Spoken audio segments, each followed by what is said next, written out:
corporate life. Okay, so let's dive into that core conflict. They're saying a materialistic feel fundamentally fails to reinforce TA within corporations. Like, the two are totally at odds. Exactly. And from a TA perspective, it makes sense. Think about it.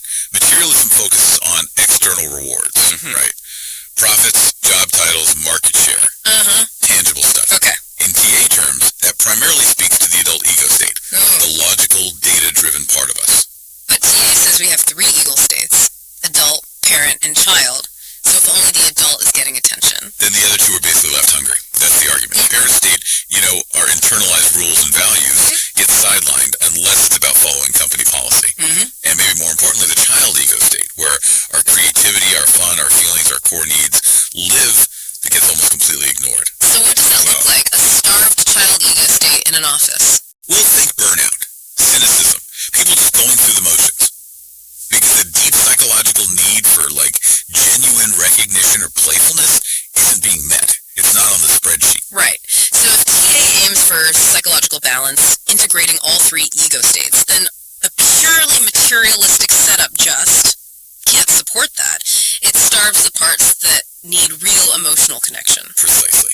Which leads us to this incredibly memorable, maybe slightly odd phrase they use, TA set right my life, which dimifies the gaming corporations. Dimifies. Okay, that's not a word you hear every day. What do we think that means? Makes them dimmer, less important. I think that's the idea. It's like TA shines such a bright psychological light, a moral clarity maybe, Yeah. that it exposes the negative stuff in those corporate settings. Especially that they mention the gaming industry, which does have a reputation for pressure, maybe manipulation. Exactly. So TA reveals the game behind the game, perhaps. It shrinks the power of those manipulative tactics, makes them seem less significant, less overwhelming.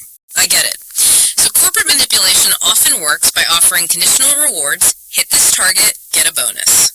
Status for performance. Right. Conditional strokes in TA language. But TA emphasizes authentic strokes. Genuine recognition. Yes. So the analyst is saying TA helps you see the difference. You might be getting money or a promotion, but are you getting actual psychological recognition? Are your deeper needs met? It lets you see that maybe the corporate game is built on shaky psychological ground. And once you see that structure, or lack thereof, it loses its hold over you.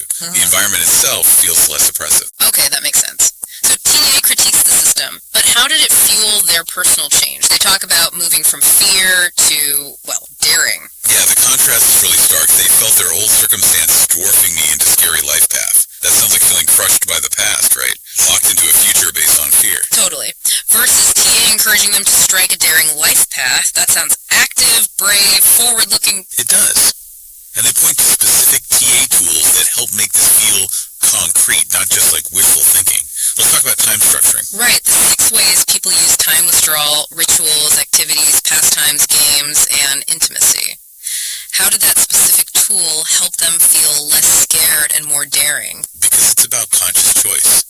It makes you look honestly at how you're spending your time and what kind of recognition or strokes you're getting from it. Okay. They felt dwarfed before, maybe they were stuck in withdrawal or playing repetitive negative psychological games, which give you really poor quality, often negative strokes. So by consciously choosing to structure their time differently, focusing on meaningful activities, maybe seeking real intimacy, they start getting positive strokes instead. Exactly that. The action changes the feeling. You actively seek out positive, authentic recognition. And through that process, they reach this powerful realization: I have become okay. That's huge. It's like internal proof of their own value, generated by their own actions. And they reinforce this with that really interesting, very deliberate statement: my attitudes remind me that I am not okay. The double negative. Why phrase it like that? It sounds so intellectual. I think that's deliberate. It's like an intellectual counterattack. The scary life path probably came from feeling I'm not okay. Maybe in relation to others being okay. I'm not okay, you're okay, life position. Right, one of the 4 basic life positions in TA. So the double negative, I am not okay, is like a systematic cancellation of that negative belief. It's not just saying I'm okay. It's saying I am actively dismantling the not okay programming. It's a very conscious move towards I'm okay, you're okay. But does that feel, a bit forced? Is it genuine emotional change, or just the adult ego state logically arguing its way out of a bad feeling? Can a double negative really do the deep work? That's a really fair question. For this analyst, it seems the framework itself became the path to emotional change. The systematic application was the deep work. So they're not just affirming the positive, they're negating the negative foundation? Precisely. It's like they're saying, I see the old programming that said I wasn't okay, and I have logically, systematically disproven it. And they back this up, saying the feelings cultivated through TA are now strong and deep. So for them, it clearly went beyond just an intellectual exercise. Okay, that's a profound level of trust in the system. So this internal shift, this newfound okayness, how did it affect their outward behavior, dealing with bad habits or difficult relationships? They use some really vivid language for that. They talk about worm-eating habits being far distant, never ever to peak. Worm-eating habits, wow. Okay,